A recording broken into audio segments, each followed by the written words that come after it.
We knew it was only a matter of time before José Ramírez was back powering the Guardians lineup, but it was the records he rewrote in Tuesday's win that we didn't see coming when we first learned about José Ramírez.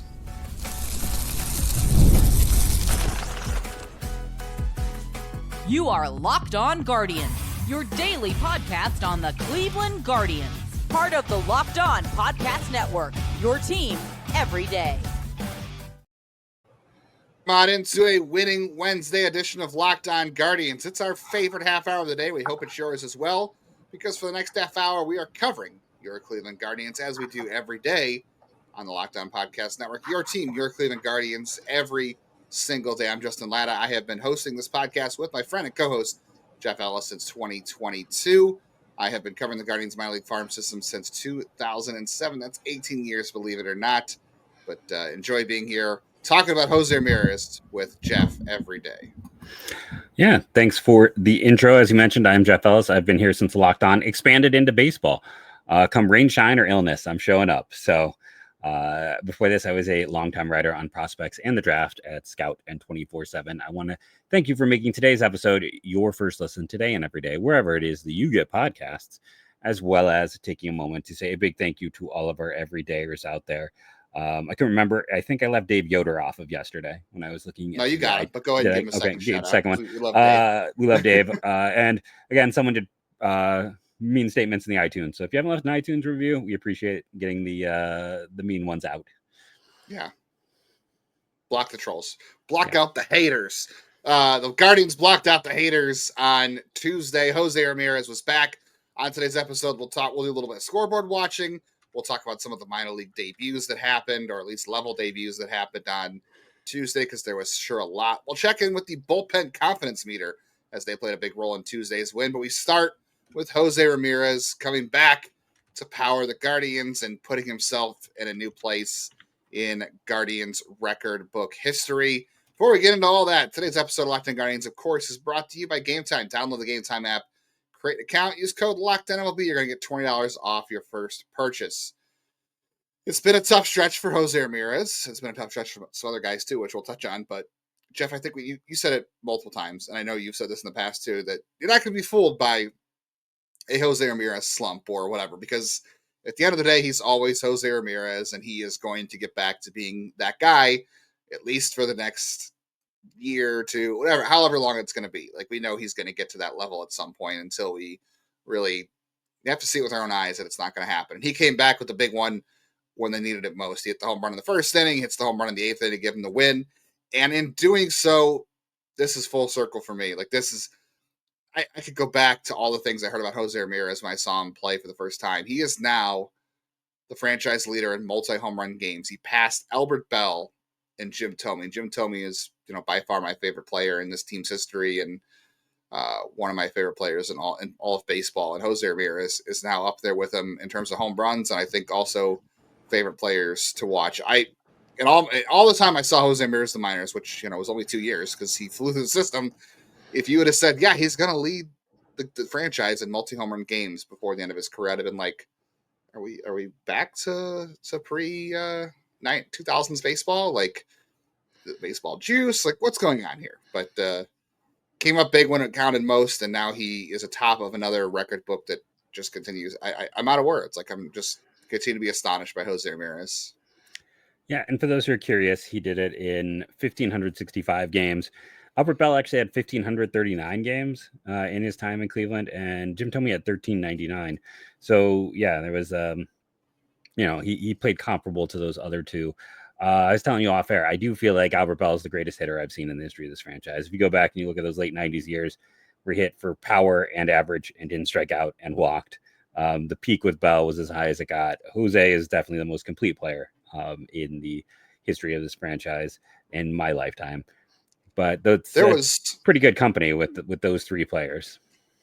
Yeah, I mean, one day he'll have a statue somewhere next to Jim Thome, and he'll be a foot shorter, and his helmet will be off. But that's exactly what it should be. Like, I don't think you're ever gonna get a statue of Albert Bell, and I agree with you. Albert Bell was overlooked. I mean, the fact that if his hip injury didn't end his career, I think he'd be in the Hall of Fame. 100%.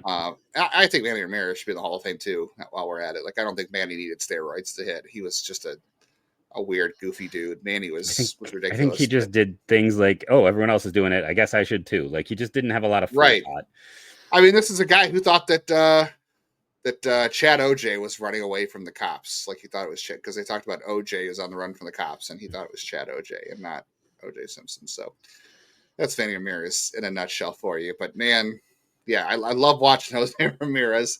Again, like I said, in the minors, I just never thought that he'd be a guy that would be atop of all these records in terms of home runs for this franchise. And man, I don't know where they'd be without him. I just best player, and so there was something on the broadcast too that talked about like he could have fit in well with that '90s team, and I'm like, you know what, he could have. Like, I don't know who I'd move out of the lineup for him in the '90s, like because technically Tommy played third base for a little bit, but yeah, I mean he would have been good enough to play in the '90s. Could you imagine Jose in the '90s? Like, I'm not taking away from the hitters of that decade, obviously that era, but pitchers are much better now than they were back then. Like we know so much more about pitching. Guys go hard, more nasty breaking stuff, and you're not easing into outings. They're pitching 100% for pitch number one. Could you imagine what Jose would have done against pitching like that in the '90s? I always wonder though, because the other side is hitters have more information than they've ever had. Like Albert Bell was the guy who kind of started. By stories. Albert Bell was baseball savant before baseball savant. Like he had books on, like literally was tracking everything. So it's like, that is the whole fun of it. It's like you go through the record books, and if you basically say, we're not going to go back beyond, like 1960, where it's a different game. The three best hitters are the three we're talking about. Manny can get into that discussion as well. It's probably like a clear 4, and maybe even Ed Lofton is a 5, but like that's probably your 5 for the best hitters since 70. I feel like maybe in terms of production. I'm sure there's someone out there who will get really mad at me that I'm forgetting someone, but you just glossed over some great player. Yeah. But Joe Charbonneau or Joe Carter. It's looking through. It's just one of those situations where those were, Jose just does Jose things all the time. And I don't want to say like you're just so used to it that you don't appreciate it, but like there's a small degree of that because of how good Jose has been for so long. And yeah, he's an undersized guy, so he should, age eventually because those guys tend to age quicker. But like I've given up on being that person. I'm just gonna until he actually hits a wall in terms of production. I'm not gonna believe that he is slowing down. That's where I am, and I think we just get to enjoy it for for a long time, and then we'll have to just see how it plays out. If he's still productive near the end of his contract, it feels like at that point they'll just have to figure out a retirement contract no matter what, though, for him. I mean, he's not going anywhere at this point. No. The other thing, though, too, like we've been talking about, like this whole run the Guardians have been on. They're 22-8 since July 7th. That's the best record in the American League, and it has not. That time has not included anything from Stephen Kwan, who, gave one run up tonight and took one run back. Thankfully, we'll say. But it's been other guys in the lineup, like obviously Kyle Manzardo, the back-to-back home runs, the first thing. That was a great start to see. And Brian Rocchio had a nice hit in this game. Gabriel Arias had a hit, and then Rocchio had a huge hit in this one. Rocchio has been great during the stretch too, in terms of just overall play. Like his defense has been solid. He even stole a base, even though Jeff was pretty sure he was out. It was like, oh, Brian Rocchio, here we go again. But no, he got a big hit. He's been playing good defense. He even stole a base, even though he's not good at that. But man, Kyle Manzardo on this tear again. Like I can't believe like that. This has been a big development for him to be hitting behind Jose. That really helps out a lot, I feel like. But I think we knew at some point this team, to win a game, to keep the stretch going, they're going to need Jose to come back to being Jose. And it happened at the right exact time because nobody else on offense got anything done tonight except for Manzardo and Rocchio. So they needed every bit of that. And Gabby had the double. Set up the Rocchio. They needed every bit they could, and Jose was a big part of that. So you just knew it was a matter of time, and thankfully it was. I do want to bring this up since Kyle Manzardo has rejoined the team after his mother's surgery. He is rocking a 208 WRC plus since July 11th. A 208. Is that good? I think that's really good. Number 2 during that time, Daniel Schneemann. I want to see more Schneemann in center. I know we got to get to break, but I think I liked seeing that. I think that's something we need to see more of. Yeah. Yeah, there's a lot of mixing and mashing going on, but it's time to be working right now. Kind of can't break. Don't fix what ain't broken. God, my analogies are way off today. Even though I know a lot of people are mad about CJ Kafis not being in the lineup. All right, we got to talk about the bullpen a little bit. Huge game from them on Tuesday. We'll talk about how things have looked for them since they've lost a member of their unit. If you are running a business, you know that every missed call is money left on the table. Think about the last time you had a service emergency, like a burst pipe. Again, I live here in Wisconsin. We just had, biblical floods. It was all about who would get here as quickly as possible. And I know I've talked about with my own HVAC. I'm not waiting for someone. I'm going to keep calling that list until someone is available. OpenPhone is the #1 business phone system that helps you streamline and scale customer communication. Even if you're closed, their AI agent handles after-hours calls, answers common questions, captures leads, so you'll never miss another customer again. Do you juggle 2 phones just to keep business and personal separate? OpenPhone solves that instantly. Your whole team can share one number and respond to customers like a shared inbox. No more who's handling this. OpenPhone is offering Locked On Guardians listeners 20% off their first 6 months at openphone.com/LockedOnMLB. That's OPENPHONE.com/LockedOnMLB. And if you have an existing number with another service, OpenPhone will port them over at no extra charge. OpenPhone, no missed calls, no missed customers. Thanks for being here with us on another edition of Locked On Guardians. We appreciate you making your first listen today and every day. We'd like being a part of your morning or your daily routine. Make sure you're auto downloading on audio so you never miss an episode. Make sure you're hitting the bell on YouTube so you get all of our instant reactions. You get every episode. You get the MLB Squad Show and other breaking news that we will record videos for, of course, which, maybe that will include running down the Tigers. Maybe that'll include running down a wild card spot. We'll talk about scoreboard watching and some other things in the third segment. But, Jeff, I want to talk about the bullpen a little bit here. Guardians down, obviously. I don't know. Do we start referring to the former closer as he, who should not be named? Should he enter, Lord Voldemort status at this point? No, because, the thing is, we still have to accept who and what he is because he's in the record books. He's probably the greatest closer in the franchise history. He made a really, really dumb choice. Dumb choice, but I don't know if I'm quite willing to go that far with it. It's Clase made a really terrible choice, and now the team is somehow weirdly benefiting from it with the way they have played since then. They have. I don't know. The bullpen, since Emmanuel Clase's suspension, he hasn't pitched since the end of July. He has not pitched at all in August. But who has the best bullpen in the American League in the month of August, Jeff? That would be your Cleveland Guardians. Not 140. I don't own them. I don't want people coming after me about the salary. Okay. Don't start that rumor. People are angry at me enough as is. I would say our Cleveland Guardians, but they're not the Green Bay Packers, so we can't say our. So, all right, the Cleveland Guardians. The reason you're all here is to talk about the Cleveland Guardians. A 141 ERA and a 182 FIP, sans Lord Voldemort of pitching. They have the best ERA and the best FIP in baseball since then. They should have overtaken Atlanta tonight with another scoreless outing. And again, I think we talked about this before. Nick Enright is stepping in and becoming a big part of this bullpen. I think at some point, we were expecting, Tim Herron's back in AAA, right? And we were expecting Trevor Stephan to come back at some point this year. We were expecting Andrew Walters to be a big part of this bullpen. We were expecting Franco Aleman to maybe contribute to this bullpen. I think we both thought Nick Enright would be a contributor to this bullpen. Yeah. I don't know if I saw him stepping up as the bridge guy from starter to the back end of the bullpen, but he comes out, after Logan Allen's control, not so great. He pitches great. Hunter Gaddis looks good, which thankfully, because, we know he had a rough stretch. And that's the other thing, too, is Hunter Gaddis was not pitching all that well during this last stretch. He's been kind of rough lately. And their bullpen ERA is still that good. Their bullpen FIP is still that good.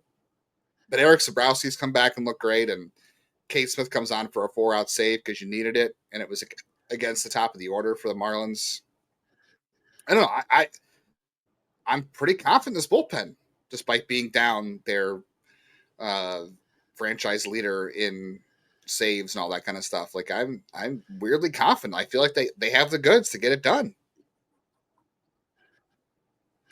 I still think it's not as strong. It's a nice, when we say August, it's the definition of a small sample size. So it's really hard to take any of that too much on on anything because we're all of 12 days in, so it's kind of limited in that regard. I do think the bullpen has stepped up and pitched really well since that happened. It's just there's no way that it's better without Clase. Like, let's be very honest, the bullpen, there's no I didn't way say you lose better, to but Brayan. I'm saying I'm confident that they're going to be fine. Oh, I'm not I saying am they're not. better, I kept but waiting for them to somehow lose it tonight. I still don't have quite that confidence in everyone in their roles yet, and especially when they're walking guys as much as they did tonight. I was like, and then okay, like it was a lot of being able to exhale. But yeah, it was. I mean, Sabrowski doesn't have the best control, and Nick Enright did walk 2 guys, and there's going to be hiccups. Let's not lie. Like, there's going to be hiccups, right? Gaddis has seen his share, a little more recently. I'm sure Enright and Sabrowski and all those guys. I'm sure Cade Smith will, because he was having issues early on, but it seems like he has kind of fixed the pitch chipping issues he was having. What they seem to think it was like. I do want to know for Hunter Gaddis, and I wanted to talk about this as a confidence check-in, but I really want to know what has happened to Hunter Gaddis' changeup, because it's getting destroyed this year. It was his best pitch a year ago, and he's throwing it less now. Like, I really want to know what's happened to that. Really concerns me that his changeup is sort of disappearing. So I guess that's one concern I have. But I don't know, the way things are going. Like, I think that they'll look if they add like a John Means, who I think is going to go on a rehab assignment this week, to the rotation. Like, you could move. You're a little right now. All right, hopefully that's cleared up. But yeah, I don't know where Gaddis' changeup has been. Hopefully they'll figure that out too. But I don't know. Like, I cannot. Oh, as I was saying, John Means, like, he's going to go on a rehab start this week. So, let's say September, John Means joins your rotation. Like, you could send a Cantillo or a Slade Ciccone or something to the bullpen, or I don't know, maybe Logan Allen, somebody to the bullpen, and that lengthens it a little bit in September. And who knows, like that could, or maybe you call Frank Wall, maybe he figures it out. Like, I still think, yes, are they better with he who shall not be named? I will say his name, he who should not be named. Yes, they are better with him, but they're doing just fine without him. And the numbers say, like, it's not a fluke. The numbers say they're the best bullpen in baseball without him. So I'll take it. Yeah, we'll have to kind of wait and see how it plays out. I am curious to see what the move is. My guess would be Cantillo back to a pen role, as I feel like he's been the least consistent of those starters. Heck, Logan Allen for a period today got his ERA under 4. So I think Logan Allen is pretty safe. I think Cantillo, or if Slade is throwing too many innings or something like that, maybe. But yeah, they, maybe it's Jake Miller. Maybe that's the reliever. They got to add him in the offseason anyways, right? Like, or, you could always see what he can do if Alaman isn't throwing well enough. It'll be interesting to see what their choices are, because they'll want to add one pitcher when the rosters expand, and who that will be interesting to watch. Well, I think it's going to be John Means. I think that's who they add when the rosters expand. It's just so I don't think there is anybody else. I think it's John Means, and then you send somebody from the rotation to the bullpen. I know some people are going to ask, would they go to a 6-man rotation? I would doubt it, because they just usually don't do that, and a lot of these guys are so dependent on the 5-day routine. Like, they've been doing it all year. You're not going to ask the guys to change the slate of the year to go to 6 days. Like, thankfully tomorrow Gavin Williams does have 6 days off before his next start after he threw a lot of pitches, but you're not going to ask them to do that for an entire month, especially when you're trying to keep them consistent and run down a playoff spot. So these guys, starting pitchers more than anybody, depend on routines, and it's bullpen every 3rd day and starting every 5th day. So I don't think you're going to ask them to do that. But again, these things always work themselves out too. We're talking about, John Means will come up and he'll be in the rotation in September, and they'll have to move someone to the bullpen. But chances are something will happen, and very true. That'll be figured out for them. I'm hoping it's nothing good. I could imagine, if you want to be careful with Slade Ciccone's innings, or like you said, Joey Cantillo has been a little inconsistent as a starter. I think he'd go back to the bullpen and be just fine. But I could also imagine 3 innings of Slade Ciccone in the bullpen, or 2 innings of Slade Ciccone in the bullpen, being really fun for the rest of the year too. I can see that working. No, I could too. But it comes down to what you talked about, like how much do they want to mess with a guy or change his role completely. Like, the pen thing is kind of difficult sometimes to go back to a multi. So something we'll have to keep an eye on. It'll get figured out for them. Yeah, it'll get figured out for them, unfortunately. Speaking of figuring those things out for September, we're going to do some scoreboard watching. We'll talk about the games that happened on Tuesday night, what impacts the Guardians, and we'll talk about some of their big debuts. Travis Bazzana in AAA. Some other guys made their pro debuts in the Guardian system. We'll get into all of that on the rest of today's Locked On Guardians. Well, there's going to be a lot of concerts coming up. I know I'm going to one Thursday. We've all been there logging on, waiting for concert tickets to go on sale. There's a big one that's probably going to be announced after this big album. You know what I'm talking about. We've all lost our spot in line when we've tried to buy tickets too. And Game Time can come in and help make live music memories for you and not dealing with the stress of ticket shopping, as there always is. Game Time makes getting concert tickets faster and easier than ever. Prices drop closer to showtime, so you can save 60% with their killer last-minute deals. Just because some people have the life of a showgirl doesn't mean you have to have the drama of ticket buying along with them. Take the guesswork out of buying tickets and show tickets with Game Time. Download the Game Time app, create an account, use code LOCKEDONMLB.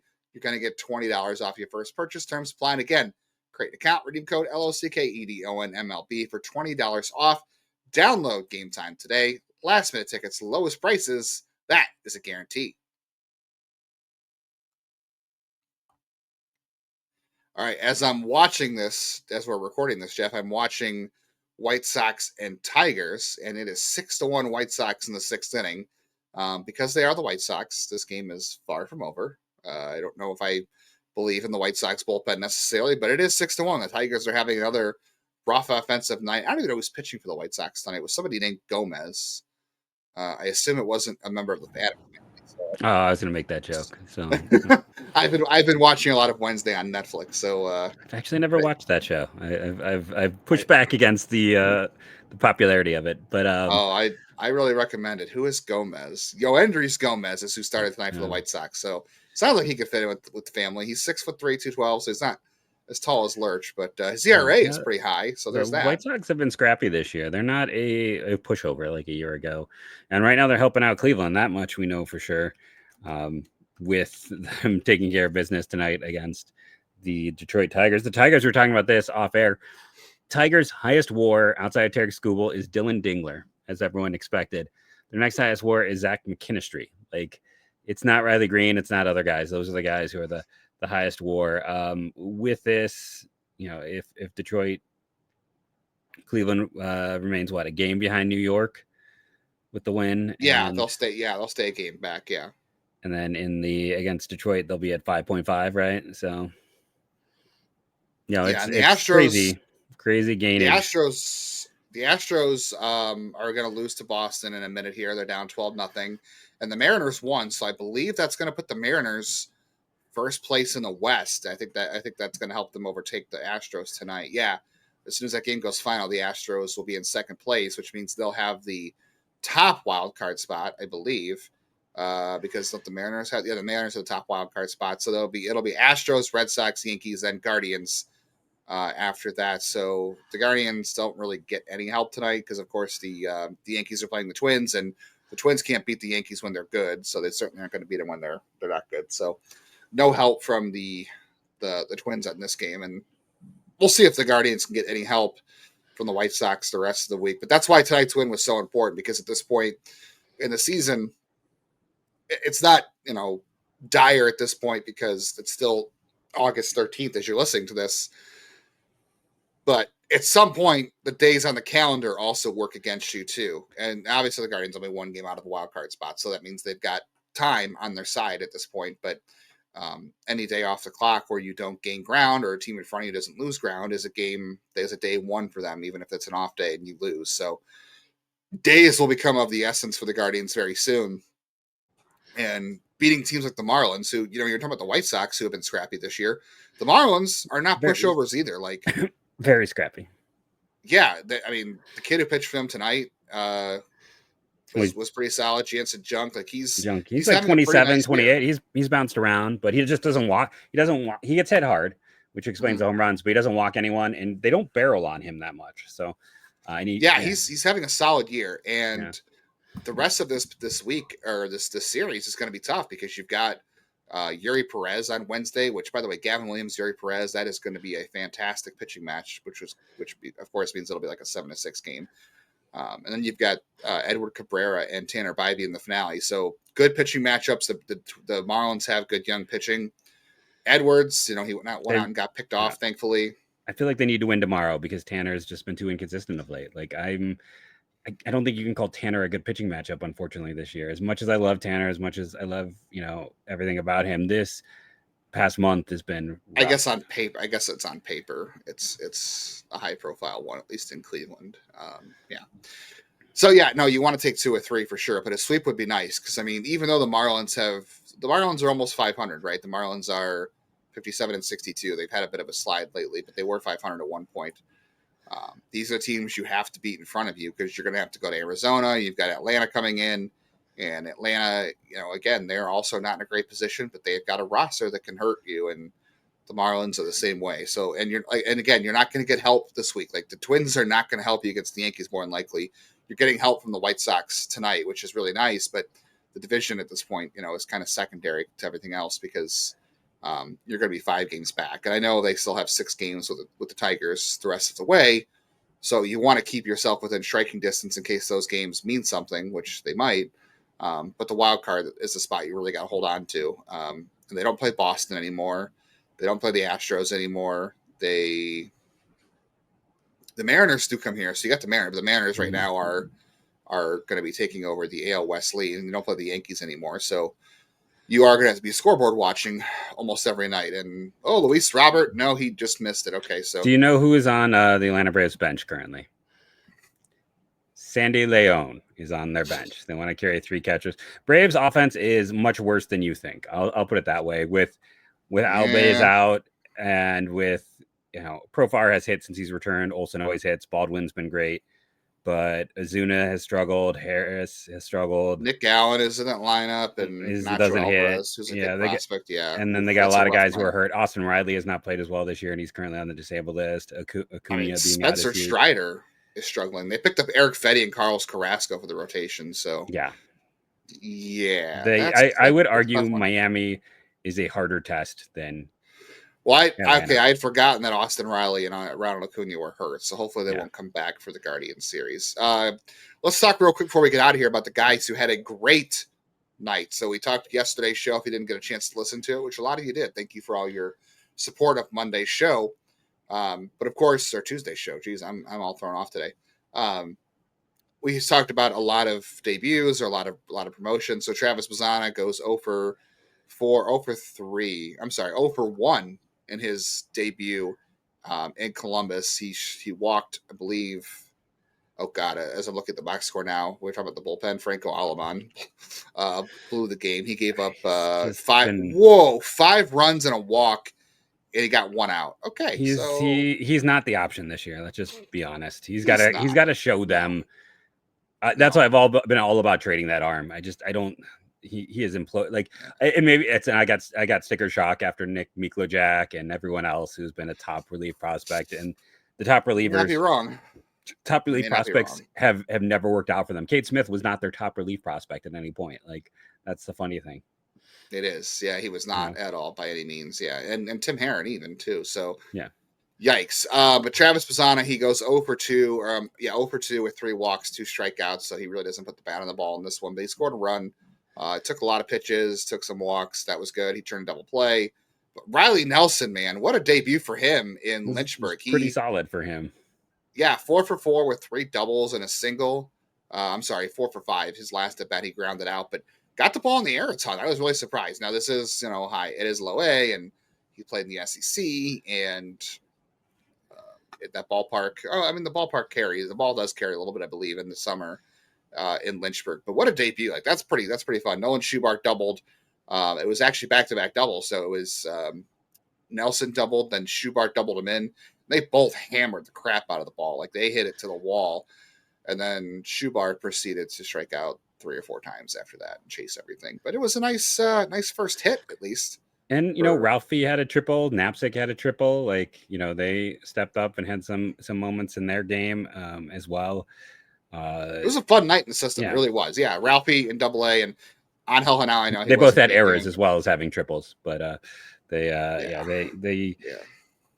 Well, let's say this. Akron's playing at Reading this week. Which is That's smaller than most high school ballparks. Yeah, you're going to see a lot of offense from Akron this week. Christian Knapsack tripled as well. They had 3 triples, Knapsack, Hanau, and Velasquez. There's going to be a lot of offense in Reading because that's just how the ballpark is. So, just expect a lot of big offensive numbers out there. But the nice thing is for Akron with pitching, like you'll get the chance to see some guys have to earn their outs in that ballpark. They were facing Will Crow. So they faced a guy who's pitched in the big leagues. That's who the AA was facing. Will Crow was down in AA now. All right, I'll take that. That was two-time Hanau. Yeah, 2-time Guardians draft pick Will Crow. Drafted him twice. That's right, yeah. Hanau had the Hanau and Velasquez both doubled off him and both tripled off him, and then Knapsack tripled off him too. So yikes. Well, that ballpark is, and then Aiden Miller, who everybody wanted the Guardians to trade for in return for either the closer or Quan, he was 0 for 4 with 2 strikeouts. Yeah, I think that was a good trade. I think Riley Nelson really is the guy who stood out for his debut. Yeah, it was the one I think most attention on. But people love to hate Bazzana. Like that is the sheer amount of hatred for him is kind of crazy for a guy who was 40% better in league average, and people saying he was a below average hitter in AA. I'm like, he was 40%. He had a 137 WRC plus. It means he's 37%. He's one of the top hitters in AA by WRC plus. So yeah, he's going to walk a lot. That's part of what he does. He works counts, he walks. It was a solid performance. Everyone needs to calm down a little. I feel like the knee jerk to judge. Maybe I'll take 2 steps back and give Jace Lavalette a chance to prove himself to me. If everyone else can take a step back on Bazzana. All we can do is wait and see. We can give our best predictions and watch them either make us look really stupid or really smart, and hope that when we're smart, that we're right, and when we're stupid, we're wrong in a good way. Like Lavalette, or I was wrong on Will Brennan, unfortunately in a bad way. So hopefully for the reverse for the future. All right, that's going to do it for today's episode of Locked On Guardians, touching on a lot of things. Jose Ramirez, the bullpen, the scoreboard watching, some minor league debuts. A lot of fun. It's always fun when the team wins, and it's always fun when there's a lot to talk about in the minors. We'll have a lot of minor league talk coming up the rest of the season as we scoreboard watch. Tomorrow's show, of course, Guardians Marlins Game 2. We'll keep scoreboard watching. We're going to talk about team chemistry tomorrow. Some interesting comments in the last couple of days about this clubhouse. We'll touch on that on tomorrow's show. Thank you for joining us. Remember, rate and review, download daily. It helps. Leave those iTunes reviews, and go Guardians, go.